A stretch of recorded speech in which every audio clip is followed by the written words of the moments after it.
ఈ సమయంలో మన చీఫ్ మినిస్టర్ గారు ఒక యువకుల్లాగా యువకుల కంటే ఇంకా ఉత్సాహంగా చాలా చక్కగా ఈ సమయాన్ని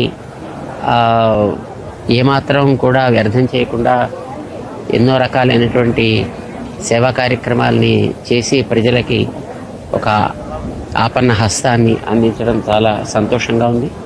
వారికి మేము ఆరోగ్యంగా ఉండాలని, ఇంకా ఇలాంటి కార్యక్రమాలు చేయగలిగే శక్తి భగవంతుడి ఇవ్వాలని మంగళాశాసనం చేస్తున్నాం.